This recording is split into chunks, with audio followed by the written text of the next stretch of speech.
Radio J, 15h13, ravi de vous retrouver pour une émission exceptionnelle. Nous vous l'avons annoncé, nous avons le privilège aujourd'hui d'avoir en direct dans le studio son Excellence Reza Pahlavi, le fils du Shah d'Iran, représentant de l'opposition iranienne en exil. Monsieur Pahlavi, bonjour. Bonjour. Merci d'avoir accepté de répondre à notre invitation. Et nous avons également un plateau extrêmement riche cet après-midi pour assurer cette émission. La première partie, ce seront donc les questions des impétrants présents parmi nous, Claude Barouche de l'UPGF, Michel Zawi, directeur d'information de Radio J, Richard Abitbol, et Christian Malard, éditorialiste à FR3. Merci, messieurs, de vous prêter à ce jeu. Et puis dans la seconde partie de l'émission, juste après le flash de 16h, nous aurons l'occasion d'écouter les questions de nos auditeurs. S'ils veulent intervenir, ils peuvent continuer de composer le 01 53 01 12 12. Là, Monsieur Pahlavi, évidemment, nos auditeurs s'interrogent légitimement sur votre position par rapport à ces bruits de bottes que l'on entend du côté du Proche-Orient et le moment venu, une hypothétique action israélienne s'agissant de l'armement nucléaire de l'Iran. Mais je ne vous demanderai pas de répondre tout de suite à cette question, nous y reviendrons un tout petit peu plus tard. Peut-être pour camper, on va faire de la confraternité en accueillant un journaliste éminent issu, non pas de la rédaction de Radio J, mais de FR3, de M. Christian Malard. Peut-être posez-vous, vous qui revenez des États-Unis, le tableau un petit peu de ce qui vous semble les enjeux essentiels aujourd'hui. Ben, je pense qu'aujourd'hui, on attend toujours beaucoup de l'Amérique, qui est aussi subie, comme le reste du monde, la crise économique. J'ai pu voir aux deux conventions, deux candidats, le président-candidat Barack Obama, là je viens de rentrer de Charlotte, en Caroline du Nord, avait eu la convention démocrate, il y a eu la convention républicaine à Tampa, et je suis très inquiet. Je vais vous dire pourquoi, parce que je pense que nous qui comptons beaucoup sur l'Amérique, le pilier occidental, dont on a besoin par rapport à toutes ces révolutions des pays arabes que nous avons connues ces derniers mois, et j'ai le sentiment que le président Obama ou M. Romney ne sont pas les candidats idéaux pour pouvoir faire aux problèmes, aux défis qui sont face à nous aujourd'hui, avec la montée des frères musulmans, les salafistes, on y reviendra tout à l'heure, le jeu pervers insidieux de l'Arabie Saoudite, qui est quand même un allié des États-Unis officiellement pour réguler le marché pétrolier mondial. Et je pense qu'il faut que les Occidentaux aujourd'hui, et l'Amérique en tête, et nous autres Européens et Français, nous nous réveillons et commencions à nous poser la question, est-ce qu'il y a un certain nombre de régimes avec lesquels on peut encore discuter? Alors je ne dis pas qu'il faut automatiquement avoir recours à l'arme militaire, mais est-ce qu'on peut encore discuter avec l'Iran d'aujourd'hui? Ces réunions qu'on prône encore, on dit qu'il faut laisser du temps, il faut faire comprendre. Attendez, on va y revenir tout à l'heure. Ce régime iranien n'en a rien à faire. N'en a rien à faire. Et nous autres occidentaux, bien naïfs, je dirais, pour terminer, et laisser la parole à mes amis, je dirais quand même, ça c'est depuis des années, je le martèle partout, je fais des conférences ou même à l'antenne sur France 3 ou ailleurs, nous sommes en train de payer, nous autres occidentaux, la grande erreur qui a été commise à l'issue du G4 en 1978 à la Guadeloupe, quand Valéry Giscard d'Estaing, mais surtout Jimmy Carter, je ne parle pas de M. Helmut Schmidt ou de M. Callaghan, le Premier ministre britannique de l'époque, puisque ce sont surtout les Américains, Carter et Giscard, qui ont décidé de lâcher, entre guillemets, le père, Son Altesse Reza Pahlavi, et en disant on va jouer la carte Khomeini. Aujourd'hui, nous payons le prix. Ce régime est au pouvoir depuis 33 ans. Et il n'a fait autour d'Israël et des autres pays du Proche-Orient que des enfants et des petits-enfants de Khomeini qui s'appellent le Hezbollah, le Hamas. Donc, encore une fois, nous payons le prix, permettez-moi l'expression, je vais tomber une seconde dans la trivialité, de nos conneries. Et ça, il faudrait que les Américains commencent à se réveiller et que nous autres, qui sommes des alliés des Américains, Dieu merci, nous aimons l'Amérique, aussi nous nous réveillons de notre côté. Michel Zawi. Oui, bienvenue bien sûr au prince Pahlavi. Alors, pour nos auditeurs, il faut le rappeler que vous, au moment de la révolution iranienne, qu'on appelait la splendide révolution, terrible mot, vous aviez à peine 19 ans, je crois. Hein. Même pas, j'avais 18 ans. Voilà, 18 ans. Donc, aujourd'hui, vous voulez, j'imagine, incarner plus que jamais l'opposition iranienne, en tous les cas, le principe de l'opposition iranienne à ce régime, que d'ailleurs, vous considérez qu'il doit être jugé pour crimes de guerre, y compris pour crimes contre l'humanité. Mais pour rentrer peut-être dans des Christian Malard à l'instant, c'est un peu le paradoxe de l'Iran, on pourrait dire même le paradoxe persan. C'est votre père, hein, le Shah d'Iran, qui a initié la politique justement de nucléarisation de l'Iran. Aujourd'hui, je crois que vous pouvez peut-être le dire à nos auditeurs, vous considérez que l'Iran doit être une puissance nucléaire. C'est donc pas sur cet aspect-là que vous vous opposez en quelque sorte au régime à la fois inique, non démocratique et surtout aujourd'hui très dictatorial des mollahs. Est-ce que vous pouvez peut-être redéfinir votre position à nos auditeurs sur Radio G aujourd'hui? Bien sûr, avec plaisir. Avant tout, laissez-moi vous remercier pour m'avoir invité dans votre émission et de me donner l'occasion de parler avec vos auditeurs.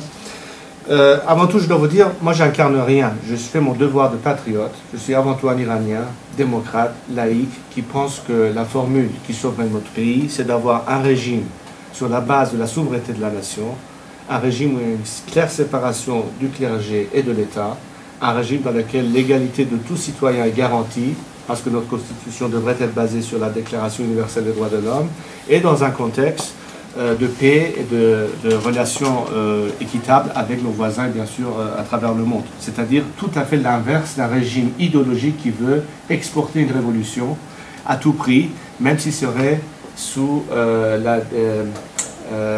une arme à destruction massive. L'enjeu est donc là. Une opposition démocratique iranienne qui aujourd'hui, après 33 ans, se rend compte où le pays allait, où nous sommes aujourd'hui et où on mérite mieux d'avoir un meilleur avenir. Donc au fait, si aujourd'hui, par raison du fait que mon nom, mon capital politique a une valeur importante, que la plupart de mes compatriotes, aussi bien ceux qui à l'époque étaient contre le régime de mon père, reconnaissent en moi, et c'est pourquoi j'ai un rôle spécial à jouer. Et ce rôle spécial, je m'engage dans la formation d'un conseil national qui aujourd'hui pourrait être justement le porte-drapeau d'un mouvement qui aiderait nos concitoyens à l'intérieur du pays, là où on ne peut pas s'organiser de l'intérieur du pays à cause justement de cette répression massive qui existe, et d'être, si vous voulez, le flambeau qui à la fois aide une organisation de désobéissance civile pour faire un changement de régime en Iran, avec un soutien international, avec le simple but de proposer, non seulement à nos propres compatriotes, mais aussi à la communauté internationale, c'est que l'avenir de l'Iran doit être décidé par les Iraniens eux-mêmes. Nous voulons avoir la possibilité d'organiser des élections libres, et tant que ce régime existe, ce climat ne peut pas exister. On est donc obligé d'aller au-delà de ce régime. C'est pourquoi qu'il faut avoir un changement de régime. Et c'est donc là la base, et si vous voulez, la raison pour laquelle ce Conseil national iranien peut aujourd'hui rassembler toutes sortes de mouvements iraniens qui ont, sur une charte commune, un intérêt commun de défendre un certain but. D'ailleurs, ça a été annoncé récemment, très récemment, et déjà on voit beaucoup de réponses positives, aussi bien de l'intérieur que de l'extérieur du pays. Enfin bref, aujourd'hui, c'est un moyen pour nous, Iraniens, de dire au monde, au lieu de passer directement à une diplomatie échouée, à un conflit militaire, utilisez au moins une fois, une voie, la troisième fois, ce que j'ai expliqué longuement dans mon dernier livre qui s'appelle L'heure du choix, au fait, aider les Iraniens directement à emmener un changement. Parce que c'est le seul scénario gagnant-gagnant qui peut exister. Tout autre scénario serait un scénario perdant-perdant, et c'est seulement le régime actuel iranien qui pourra en profiter. D'abord ça. Ensuite, pour répondre à la question sur le nucléaire. À partir des fin années 60, je ne le sais pas directement parce que j'en ai jamais parlé directement avec mon père, mais depuis le temps avec toutes sortes de personnes qui à l'époque faisaient partie du gouvernement ou étaient chargées de responsabilités dans le domaine du nucléaire iranien. L'idée de base, et ce que mon père avait toujours cru, c'est que le pétrole est une matière trop noble pour être utilisée tout simplement en tant qu'hydrocarbure et matériel à combustion. Qu'il fallait déjà penser à l'après-pétrole, qu'il fallait déjà penser à si vous voulez, une transition pour pouvoir produire de l'énergie au-delà du pétrole seulement.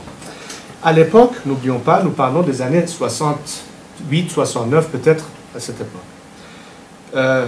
L'énergie solaire, la technologie était vraiment pas tellement avancée qu'elle l'est aujourd'hui. Les turbines à gaz à l'époque étaient encore trop coûteuses, pas très efficaces et trop polluantes. Le nucléaire, bien qu'il était plus cher, mais c'était la seule donnée qui, à l'époque, au niveau calcul de rentabilité, était logique à suivre. C'est pourquoi, d'ailleurs, où la décision a été prise d'aller dans la direction de plusieurs réacteurs nucléaires. En principe, on avait pensé entre 6 à 8 au début. Et c'est donc là où l'Iran a signé le traité de non-prolifération. Nous avons donc participé à 10% en tant qu'actionnaire dans la société Eurodif qui a été formée à l'époque, qui nous aurait fourni donc le combustible pour les 1974 sous Giscard d'Estaing. Non, mais avant ça. Avant. Puisque à peu près à cette époque, enfin, que ça a commencé, et au fait, les 2 réacteurs de Bushehr auraient dû être en ligne en 1982. Depuis, bien sûr, une fois que la révolution est arrivée, tout le processus s'est arrêté. Mais quelle était la logique? Parce qu'il faut bien dire qu'à l'époque, certains de nos scientifiques ont posé la question à mon père. On sait bien que le Pakistan est en train de développer l'arme. Qu'est-ce qu'on devrait faire, nous? À cette question, mon père aurait répondu, je paraphrase, à quoi nous servirait-il d'avoir quelques missiles atomiques? On ne va pas stopper les Russes qui ont plus de 3000. Et à l'époque, il faut dire, la menace, dans l'époque de guerre froide, c'était vraiment les Russes. Saddam Hussein était la seule autre menace réelle contre l'Iran. On avait très bien pu le bloquer à travers une armée conventionnelle. Le Pakistan et l'Inde avaient leur dispute sur le Cachemire. Israël n'avait jamais été une menace pour nous. Donc, je ne trouve même pas aujourd'hui ce même justificatif que l'Iran peut légitimiser en cas de défense avoir recours à l'arme nucléaire. Bon, ça, j'expliquerai encore plus tôt ma propre position sur le nucléaire. Mais je vous parle de l'époque et la logique de l'époque. Donc, ça ne nous aurait servi à rien d'aller dans cette direction. Et d'ailleurs, comme je vous disais, dans le niveau du civil, l'idée c'était justement d'avoir moins de besoin d'avoir notre pétrole en matière brute, mais plutôt d'utiliser les dérivatifs du pétrole en matière de pétrochimie, et si vous voulez, d'autres, en plus le value added, comment on dit ça en français, la valeur ajoutée. La valeur ajoutée. C'était un peu la logique à l'époque. Ça veut dire qu'aujourd'hui, il y a vraiment une différence, hein, pour préciser ma question, Prince Pahlavi, il y a vraiment une différence entre la volonté des Iraniens de se doter d'un arsenal nucléaire, qu'ils disent officiellement être un nucléaire civil, et celle qui prévalait à l'époque de votre père? C'est complètement autre chose. Regardez, notre pays a signé le traité de non-prolifération, c'est-à-dire qu'on est fidèle à l'idée de ne pas avoir recours à la recherche de l'utilisation à double sens de la technologie, c'est-à-dire uniquement dans le sens du civil. Ouvrons une parenthèse sur la nature de ce régime d'abord. Pourquoi est-ce que ce régime voudrait avoir cette arme? Ce n'est pas nécessairement pour attaquer Israël. Parce qu'on sait très bien que s'ils voulaient vraiment faire ça, ils savent tout de suite qu'ils seront complètement détruits. La différence, c'est qu'Israël ne peut pas prendre le risque, mais ça, on viendra plus tard. Mais le régime a besoin de cette déterrence, tout simplement parce qu'en ayant cet élément de déterrence, ils peuvent maintenir... Déterrence, dissuasion. Dissuasion, pardon. Deterrence en anglais, pardon. Dissuasion. Deterrence, oui. Au fait, cette dissuasion permet à ce qu'ils puissent maintenir un degré de conflit à haute tension, c'est-à-dire au niveau des forces armées conventionnelles étrangères, qui ne peuvent rien faire contre cela pour l'instant, et sous cette l'égide de cette dissuasion, ils peuvent imposer leur hégémonie d'une califate moderne chiite dans la région, continuer à soutenir, comme Christian l'a indiqué tout à l'heure, des groupes comme Hezbollah, comme Hamas, de continuer cette propagation de terrorisme jusqu'au Venezuela et en Colombie. L'arc chiite dont parlait le roi Abdallah de Jordanie. Exactement. Et sans qu'on puisse rien y faire. Ils savent très bien que s'ils voulaient augmenter ce taux dans un conflit conventionnel militaire, ils perdraient contre la supériorité des forces étrangères. C'est leur seule façon de s'en tirer. C'est pourquoi ils ont besoin de cette arme. Sinon, je vous pose une question très simple. Pourquoi est-ce qu'on se questionne le fait si le régime est innocent et honnêtement pense simplement au nucléaire civil? Est-ce que c'est un pays? Quel gouvernement emmènerait notre pays jusqu'au point d'être attaqué par un pays étranger? Avoir toutes ces sanctions économiques, tout simplement parce qu'on a besoin d'un réacteur de recherche dans un centre médical en Iran, ou alors de voir l'énergie qu'on aurait pu avoir, Et jusqu'à aujourd'hui, on n'a même pas produit 1 kilowatt d'électricité nucléaire avec toute la technologie russe qui était à leur disposition. Quand même, il ne faut pas exagérer. C'est clair pour le pourquoi. Il ne faut pas se questionner sur les intentions. Si moi j'étais quelqu'un en position, et on voulait savoir à travers la transparence et la vérification si c'est vraiment vrai, j'ouvrirai toutes mes portes, j'ai rien à cacher, venez voir.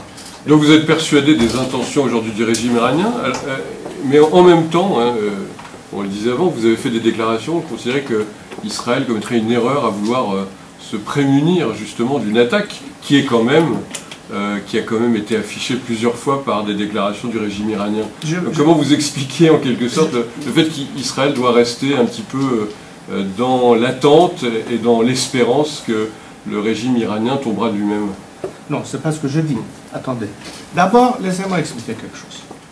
Vous avez l'un des éléments où nous sommes fiers en tant qu'Iraniens, c'est qu'il y a plus de 25 siècles, nous avions à l'époque Cyrus, roi Achéménide, qui au fait a été le fondateur de ce qu'on appelle aujourd'hui la Déclaration des droits de l'homme. Il conquit Babel, il libère les esclaves juifs, les aide à reconstruire leur temple. Et cette relation biblique dure maintenant presque plus de 30 siècles. Ce que je veux dire par là, c'est qu'au fait, je pourrais même dire que Israël ou les peuples juifs doivent leur existence à la Perse. Et je ne parle pas seulement d'il y a 25 siècles. Dans les temps modernes, l'Iran était le seul pays musulman de la région qui, pendant la Deuxième Guerre mondiale, a abrité des réfugiés juifs qui fuyaient la Pologne, qui leur a donné la nationalité, le passeport iranien. Aucun autre pays l'a fait. Et aujourd'hui, quand les Iraniens demandent, c'est au tour d'Israël d'aider les enfants de Cyrus, qui sont en position d'être saccagés par ce régime, est-ce que votre réponse à nous serait de nous aider ou de bombarder? Mais vous dites, Reza Pahlavi, incarner l'alternative, être en quelque sorte ce troisième choix. La question, on est dans un monde d'accélération de l'histoire. Effectivement, vous disiez, à raison, qu'Israël est pour le moins préoccupé et ne peut pas se permettre le luxe de prendre le moindre risque. Et de l'autre côté, on a du mal à voir s'exprimer, et pour cause, une alternative en termes d'opposition iranienne véritablement visible. Alors, on va nous dire d'un côté qu'évidemment, elle est tout de suite condamnée dans l'œuf et elle n'a pas la possibilité de prospérer. D'un autre côté, vous nous dites également qu'elle existe et elle représente des millions potentiellement d'opposants. Oui. Ça se joue comment en termes de calendrier? Bon, alors, sur cette question... Je voudrais ajouter, oui, pour prendre complémentaire à notre ami, la question de notre ami, j'ai cru comprendre qu'au sein de votre CNI, Conseil national iranien, vous disiez tout à l'heure qu'il y avait même des ennemis de l'ex-monarchie, de votre père. Aujourd'hui, que vous auriez, à travers toutes les rencontres que vous avez en Europe, dans 5 capitales européennes, je crois que c'est Paris, Berlin, Rome, Londres, j'en oublie une, qui aurait donc des moudjahidines qu'on trouve dans notre région, à Paris, anciens moudjahidines, qui ne sont pas des gens fréquentables, les moudjahidines. Aujourd'hui, c'est encore pire que les ayatollahs, je crois, parce qu'on disait que c'était comme des Khmers, qui auraient donc des républicains, des monarchistes, bien sûr, des toudéis, des communistes, et même que vous auriez des passedarans, ça veut dire des gardiens de la révolution qui commenceraient à quitter le navire des ayatollahs. Des ex-réformateurs, des anciens diplomates de ce même régime qui maintenant forment. Il y a toute une nouvelle catégorie qui s'ajoute. Parce qu'au fait, on est arrivé à cette conclusion qu'on ne peut pas arriver à changer le régime de l'intérieur de lui-même. Car ça bloque tout. Vous avez un guide suprême qui a le choix final. Et donc, organiser des élections essayant de réformer le régime de l'intérieur est une tentative qui a échoué plus de 2 fois. À l'époque de Khatami, aussi bien à l'époque justement où ce mouvement vert a commencé depuis le fiasco des élections 2009. Et c'est d'ailleurs sur cette base que je suis intervenu finalement après 30 ans en disant c'est une occasion maintenant parce que finalement les gens à l'intérieur ont compris qu'on ne peut pas arriver à trouver une formule de l'intérieur, il faut qu'il y ait une formule qui va au-delà de ce régime. C'est pourquoi ce rassemblement maintenant peut se faire plus facilement. Mais je reviens à un point que vous avez évoqué. Vous savez, n'oublions pas quand même qu'au début des années 80, beaucoup de gouvernements, y compris la France et le gouvernement français, allemand, britannique, faisaient la course pour faire des affaires avec le régime islamique. Nous avions des gens qui étaient des dissidents, qui se sont fait assassiner sur les territoires français. N'oubliez pas l'affaire Nakash, n'oubliez pas Chapoul Bakhtiar, n'oubliez pas Qassem Lou, n'oubliez pas beaucoup d'autres. Et on disait rien, on fermait l'œil. Donc de dire que l'opposition n'a pu rien faire, c'est parce qu'on nous a lâchés.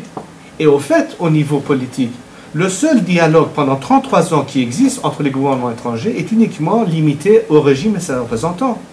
Et moi j'ai toujours dit, et je le répète, je ne vous demande pas, en tant que pays, de ne pas continuer un dialogue avec le régime. Je vous demande tout simplement qu'il est grand temps d'avoir une ligne parallèle de dialogue avec l'opposition démocratique.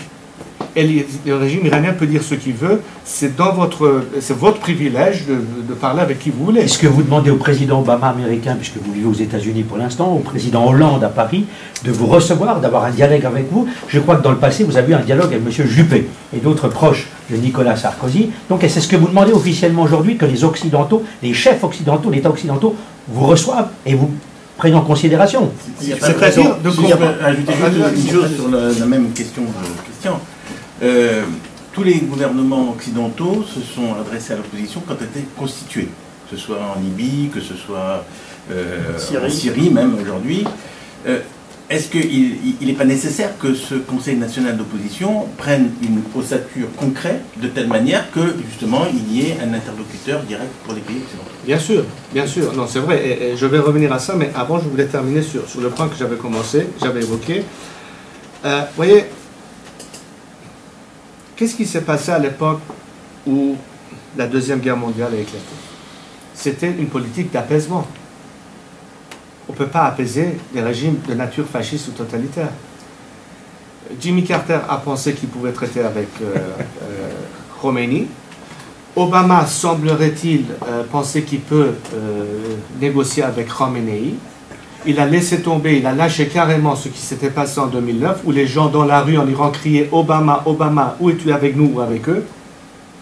Donc, il faut dire qu'au niveau esprit, au niveau espoir, au niveau énergie, au niveau moral, les Iraniens ne sont pas dupes du fait de ce qu'ils entendent de l'extérieur. Nous vivons à l'époque de l'Internet, où toutes les 5 minutes, il y a un flash sur YouTube ou sur Twitter, où les gens qui, depuis Damas ou Téhéran ou ailleurs, vous disent ce qui se passe. On ne vit plus à l'époque où le portable et un fax n'existaient pas, au moment où on a tout commencé. C'est un autre monde. Donc il y a cette attente de la part des Iraniens, qui est au moins une acquiescence. Maintenant, on ne dit pas que ça va venir de même. Bien sûr, on doit faire notre travail.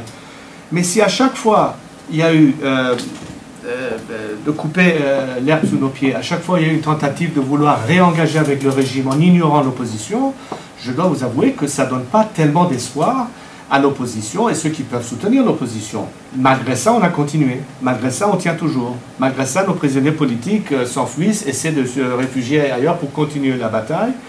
Et c'est là où je vous dis le potentiel existe. Maintenant, il devrait y avoir une formule. La formule n'est pas seulement dans l'intérêt de l'Iran, je pense que c'est dans l'intérêt de tous, surtout nos voisins, si vous la lisez correctement. Mais c'est aussi l'occasion de pouvoir se prononcer. L'acquiescence du fait qu'il y a une autre voie à part celle du régime. Et déjà, ça peut changer la donnée. Maintenant, sur ce calcul, revenons à la réalité actuelle et la question du temps. C'est vrai, le temps presse. C'est pourquoi j'insiste à mes propres compatriotes qu'on n'a plus le luxe du temps, qu'il y a un état d'urgence. Je ne dis pas affolez-vous, je dis dépêchez-vous. Parce que sinon, on ne peut pas dire pourquoi Israël a frappé. On n'a pas fait notre travail à nous. Nous devons faire notre part. Nous devons être en place pour dire au monde, écoutez, avant de nous taper dessus, tentez cette formule. Vous ne perdez rien pour attendre. Et Israël pourrait très bien dire 6 mois de différence, c'est pas beaucoup. On peut se permettre ça, à condition qu'il y ait une volonté de soutenir un mouvement de l'intérieur, à travers les Iraniens qui la dirigent, mais avec un soutien international. C'est ça la formule gagnant-gagnant. Je vous dis pourquoi d'ailleurs, ça permettra aussi à ce qu'on puisse se réunir nous, puisque n'oubliez pas une chose, c'est que dans une formule d'attaque, toutes les forces qui potentiellement peuvent être alliées à notre mouvement, surtout les forces armées ou coercitives du régime, qui veulent chercher une voie de séparation et de regagner le peuple, s'ils sont mis en position de défense, non seulement on les perd en tant qu'alliés, mais seront forcés à faire le contrepoids. Et une grande partie des Iraniens qui seraient contre, y compris moi-même. Et on perd du temps. Et ensuite, dans la formule militaire, j'aimerais aussi ajouter, supposons qu'il y a une attaque. Au mieux, on retarde le projet nucléaire iranien de peut-être 2 ans. Mais à ce moment-là, ça donne carte blanche au régime de riposter, et ça va être un choc économique 10 fois pire que celui qu'on est en train de faire face. Le baril de pétrole à $500, je ne vois pas comment le monde s'en tirera. Ça donnera une justification à tous les terroristes de se balancer un peu partout. Et en plus, ça ne règle pas le problème. Et à ce moment-là, vous arriverez à cette même conclusion que ce régime doit partir. Seulement, vous avez brûlé une carte énorme. C'est 3000 ans de relations d'amitié entre 2 peuples qui seraient détruites. Pour arriver à quoi? À la même chose? Pourquoi pas le faire dès maintenant? Claude Barouche, avant la pause de pub, parce qu'on est un peu en retard. Majesté, je crois que vous avez omis quelque chose dans votre discours que, bien entendu, nous avons tous compris. Israël ne peut pas se permettre d'être agressé. Israël ne peut pas attendre. Israël ne peut pas regarder faire. Et aujourd'hui, quand on voit 129 pays se rendre à un sommet de non-alignés, avec 29 chefs d'État, monsieur le secrétaire général de l'ONU, apporter une sorte de soutien au régime des Mollahs, comprenez donc qu'Israël a besoin de se tenir sur ses gardes et d'être prêt à toute éventualité. Il ne peut pas y avoir d'agression contre Israël. Donc, quand vous dites le temps, c'est laisser la possibilité aux Mollahs, au fou qu'est Ahmadinejad, d'agresser le territoire israélien, ce qui ne peut pas être permis. D'accord, mais là, c'est l'Occident, l'Europe et l'Amérique qui sont fautifs. Ce n'est pas le peuple iranien. Alors j'en viens à la deuxième question.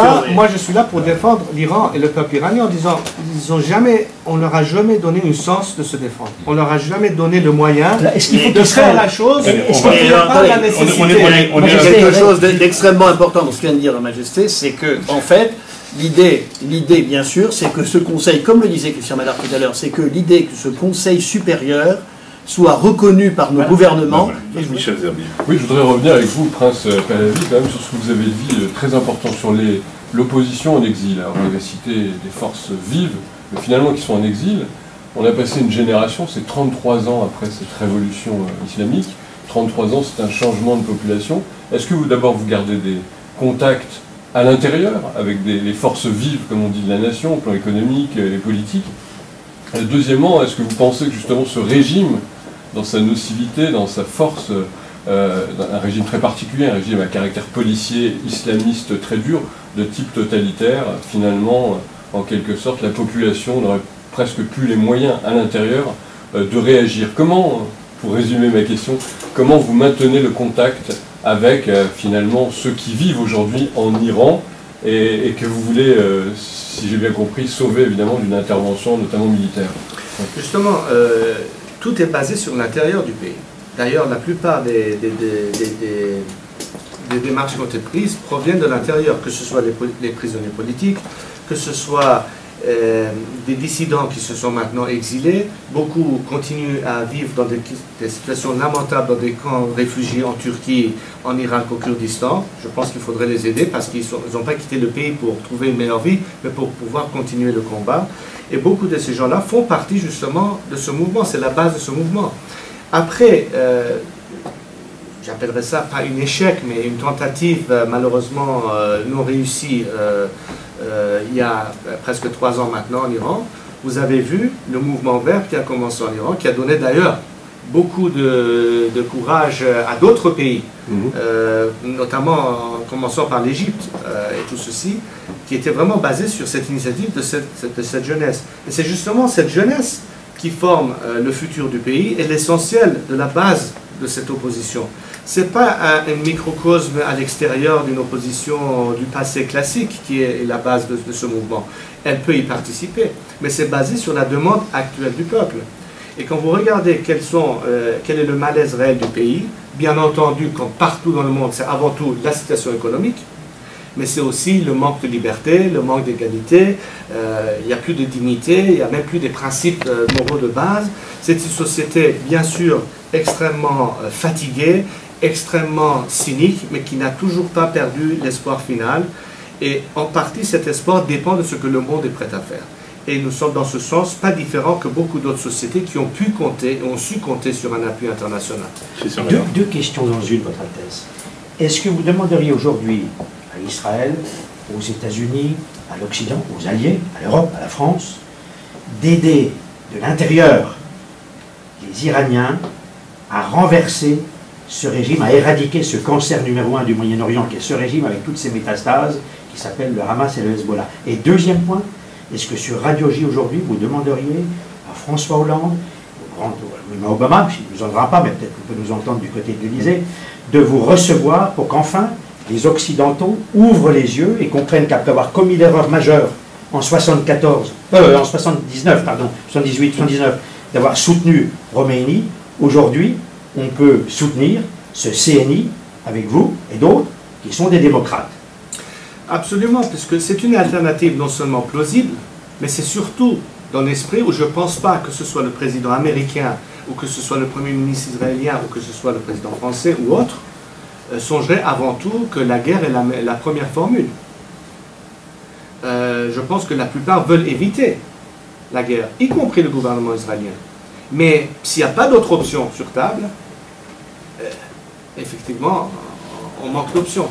Alors pourquoi je propose cette option, et surtout maintenant? Avant tout, c'est parce que les Iraniens le veulent en majorité. Deuxièmement, parce que c'est aux Iraniens de décider leur sort et leur futur. Et ils ont besoin de votre soutien. Ce n'est pas l'Occident qui va dicter aux Iraniens qu'est-ce qu'ils devraient avoir ou non, c'est aux Iraniens de décider. Mais est-ce que les Iraniens pourraient le faire tout seuls quand justement on a affaire avec un gouvernement qui les frappe de toute façon? La seule façon où je verrais une intervention plus directe, c'est si ça devenait un scénario de génocide, c'est-à-dire à le moment où la population civile serait complètement massacrée. Pour éviter un bain de sang, il y aurait une intervention dans le sens des Nations Unies qui enverrait, par exemple, le Peace Corps ou quelque chose comme ça. Ah, pas le Peace Corps, les casques bleus, ou alors même dans l'agence de protection des populations civiles. Mais on n'en est pas encore là. C'est pourquoi je dis, avant que ça commence à complètement se désintégrer de l'intérieur, il faut qu'il y ait une formule qui en même temps permet à ce que les Iraniens sachent que ça ne va pas menacer l'intégrité territoriale de notre pays.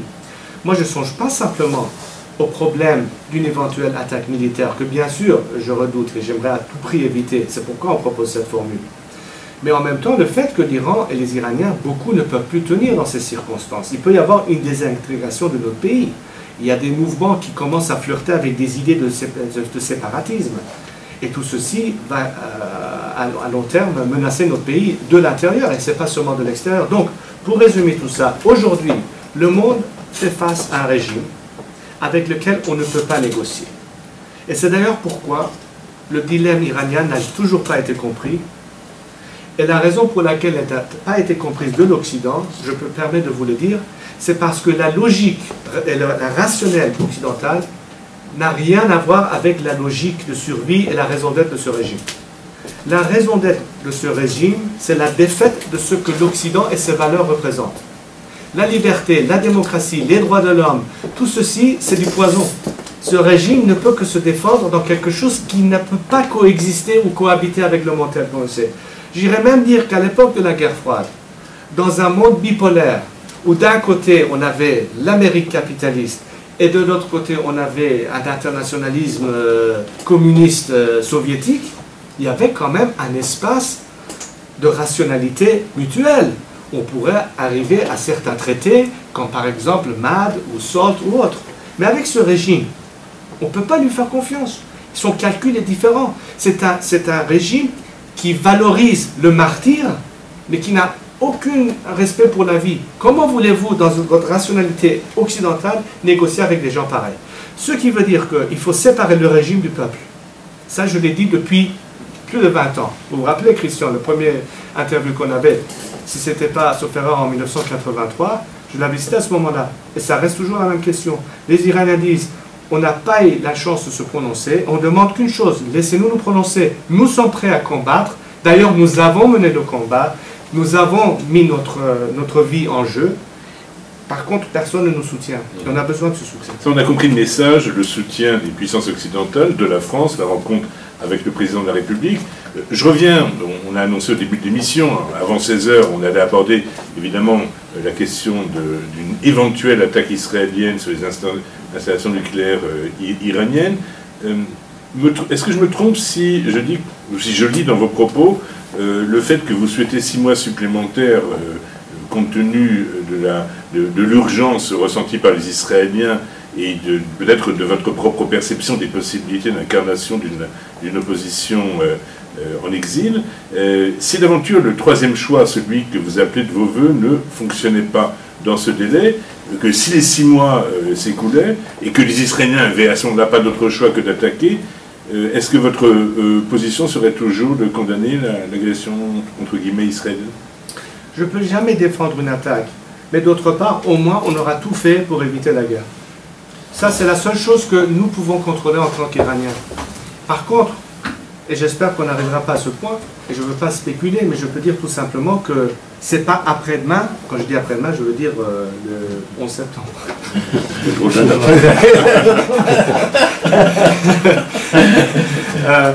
C'est pas après-demain que l'Iran va frapper. Donc il y a quand même toujours un espace de temps. À condition par contre, et c'est là où je peux comprendre, et je sympathise avec la position israélienne, que le status quo ne peut plus tenir. Donc au fait, Israël pourrait très bien dire, nous sommes prêts à retenir à condition qu'il y ait une volonté d'action. Et la seule volonté d'action que l'Occident peut décider, c'est un changement de régime en Iran. Il reste 1 minute avant la pub. Juste quelque chose, si vous permettez. Aujourd'hui, le laxisme des pays occidentaux devant le long travail de préparation de l'Iran.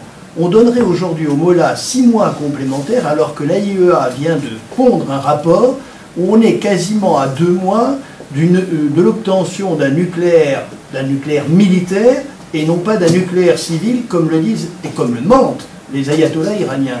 Comment voulez-vous qu'aujourd'hui, franchement, on puisse accepter? Je comprends parfaitement votre position, c'est votre peuple. Malheureusement, il y aura des dommages collatéraux et je comprends et j'apprécie et j'approuve votre position. Mais il va de soi que, encore une fois, Israël ne peut pas se permettre d'être agressé et nous sommes aujourd'hui devant un temps complémentaire qu'on donnera aux ayatollahs pour promouvoir encore leurs bombes. Ça me paraît en 1 minute, je vous en supplie, avant la page. C'est pourquoi, non seulement mon appel à mes compatriotes, c'est que nous devons faire notre travail en tant qu'Iraniens pour avoir une assemblée qui nous représente tous dans la plus grande panoplie possible, sur une base d'intérêts communs. Ça, c'est notre histoire. Mais mon appel est aussi à la communauté internationale, que ce soit à des Français, à des Américains, à des Israéliens ou autres, que je pense que le temps est venu à ce que les citoyens de ces pays qui se prétendent des valeurs de démocratie et de liberté et de laïcité viennent à notre secours en disant à leur gouvernement, donnez aux Iraniens une chance. On ne va rien perdre. Laissez au moins une chance pour qu'ils puissent faire un changement. Si ça n'arrive pas, au moins on l'aura tenté. Est-ce que ça veut dire donner aux Iraniens le moyen de se révolter de l'intérieur? Bien sûr, mais à condition... Sa Majesté Reza Pahlavi, notre invité exceptionnel cet après-midi, il répond dans un instant aux questions des auditeurs. Majesté, juste une précision sur votre position concernant le nucléaire, notamment le nucléaire civil, de manière au-delà de cela, le problème de la prolifération dans la région, mais sur le civil lui-même. Vous nous narriez que votre père avait été l'initiateur, au fond, de la recherche pour doter l'Iran du nucléaire civil, et aujourd'hui, vous semblez être opposé même au nucléaire civil? Je vous dis tout simplement mon opinion personnelle. Quelle sera la politique du gouvernement futur iranien? C'est pas moi d'y répondre. Mais par contre, j'ai ma propre idée, mes propres suggestions. D'abord sur le militaire. L'Iran est un pays qui a un avantage naturel, stratégique et géographique dans la région par rapport à nos voisins. En fonction de ses ressources naturelles et aussi humaines. En cherchant un nucléaire militaire, ça forcera autres pays de s'y mettre. Et à ce moment-là, cet avantage naturel que l'Iran aurait serait perdu à travers une égalisation si les autres s'y mettaient aussi. Pourquoi allons faire ça d'abord? Deuxièmement, comme je le disais tout à l'heure, je ne vois pas un raisonnement sur lequel on pourrait défendre l'idée qu'en guise de défense, l'Iran devrait avoir une arme atomique, en sachant que, par exemple, l'Inde ou le Pakistan ou Israël l'ont. C'est pas tenable dans ma vision parce qu'au fait, quand on parlait de l'Inde et du Pakistan, il faut dire que c'est un conflit qui les regarde, eux, sur la question plutôt, une dispute qu'ils avaient depuis longtemps sur une région, comme Cachemire. Israël, je ne vois pas pourquoi, d'ailleurs le passé l'a prouvé, aurait un conflit idéologique avec des Iraniens ou l'Iran. Et de toute façon, je pense aussi qu'en troisième point, avoir un arsenal militaire est un coût exorbitant à maintenir pour un pays qui a besoin de plus en plus de remettre en fonction ce revenu plutôt dans la direction d'aider la société dans d'autres œuvres plutôt que dans un contexte militaire. La prolifération sera presque garantie, d'autres pays s'y mettront et je ne pense pas que je dormirai plus tranquillement la nuit en tant qu'Iranien en sachant que dans une région où la démocratie est minime plutôt que maximale, potentiellement il y aurait ces pays qui auraient une arme visée sur moi. Et donc, cette logique, pour moi, est celle où la non-prolifération peut commencer par l'Iran, un autre Iran, bien sûr, pas celui des Moullas.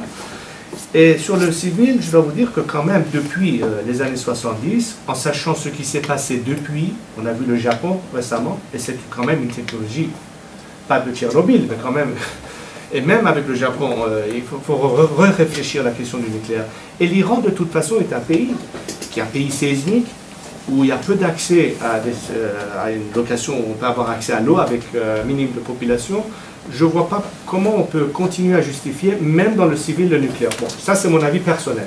Je pense qu'aujourd'hui les sources renouvelables, d'autres technologies, y compris le solaire, sont beaucoup plus fiables et beaucoup plus, comment dirais-je, moins coûteuses que ça l'était il y a 30 ans, et qu'on peut, au fait, dépasser le nucléaire. Et s'il devait y avoir un minimum de nucléaire, ce devrait être qu'une phase très restreinte. Mais moi, je serais de principe de dépasser le nucléaire, mais c'est à nos savants, à nos chercheurs d'y réfléchir. C'est clair. Nina et Richard en ligne, sont auditeurs de la ligne ouverte et souhaitent intervenir ou poser des questions. Si Nina Reza Pahlavi. D'abord, je suis très touché par vos propos et c'est toujours quelque chose qui me donne l'espoir en sachant que je ne suis pas le seul à penser comme ça et qu'il y a beaucoup de personnes qui se joignent à mon idée. Au fait, votre question, je la réponds de telle. Nous vivons aujourd'hui dans un monde où on ne peut pas nier plus longtemps la voix des peuples, surtout des peuples qui vivent sous des répressions, que ce soit en Iran ou ailleurs. Et donc il faut qu'il y ait une solidarité internationale. Les gouvernements, de toute façon, doivent être sensibles à leurs électeurs, c'est clair. Beaucoup de meneurs de jeu, décideurs, dépendent de leurs électeurs. Et si les électeurs réclament quelque chose comme un point important pour eux, ils ne peuvent pas le nier. Et moi j'ai toujours dit que le dossier nucléaire, bien sûr, est un dossier important. Mais le vrai dossier central, c'est la manque de liberté et de démocratie en Iran et des violations flagrantes de droits de l'homme.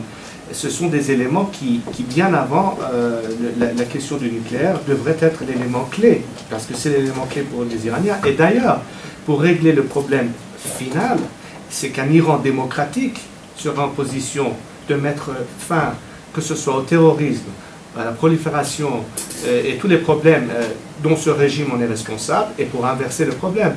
Et c'est là où je vous dis une solidarité entre les citoyens de ce monde et les Iraniens, et surtout que ces citoyens réclament à leur gouvernement qu'il est temps d'agir pour éviter des scénarios de guerre où le coût est beaucoup plus haut et qui seraient des scénarios perdant-perdant.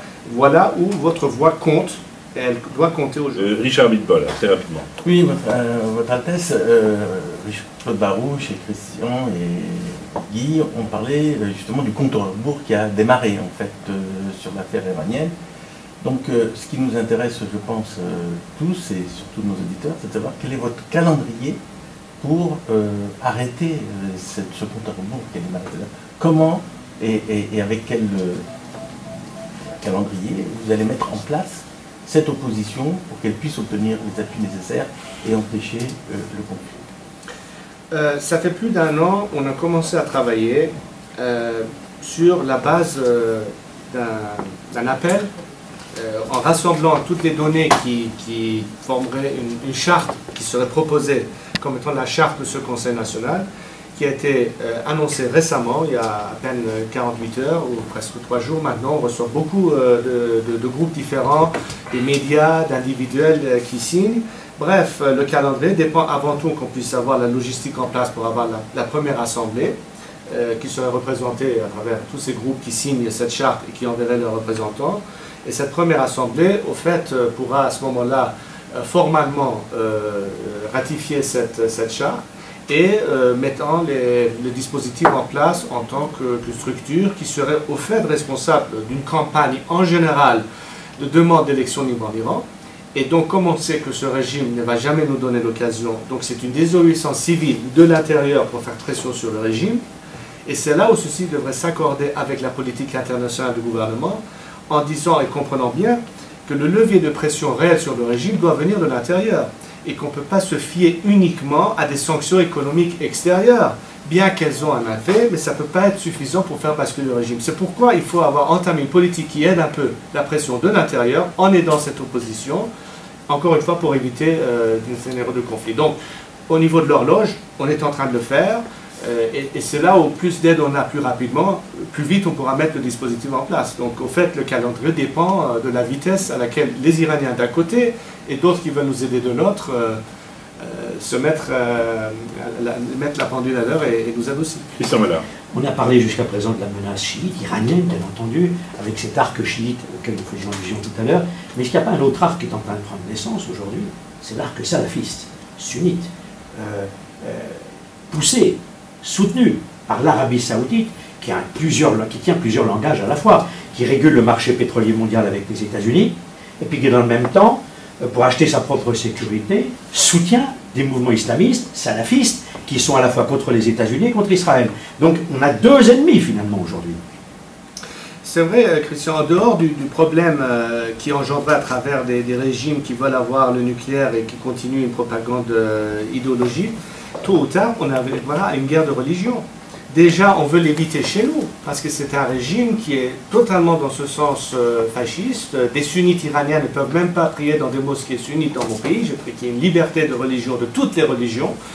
Et qu'en fait, il n'y ait jamais une religion officielle chez nous. Il faut qu'on change de cap et qu'on passe ce cap. Et ça dépend des Iraniens qui connaissent aujourd'hui l'importance d'un sécularisme qui permet à ce qu'il y ait une séparation de l'État et de l'Église pour qu'il y ait une garantie d'égalité, que ce soit idéologique ou des idées religieuses ou autres.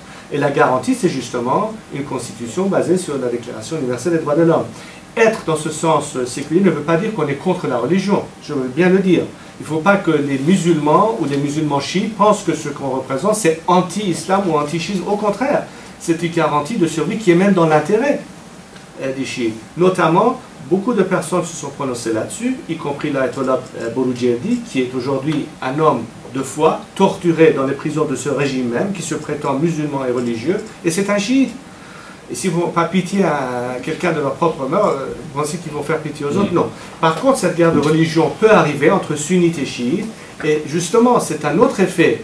Bien après avoir réglé un problème du nucléaire, si on arrive à le régler, et j'imagine pas, en plus de ça, on aura ce problème. Sans parler, bien sûr, de la prolifération au-delà de l'Iran même.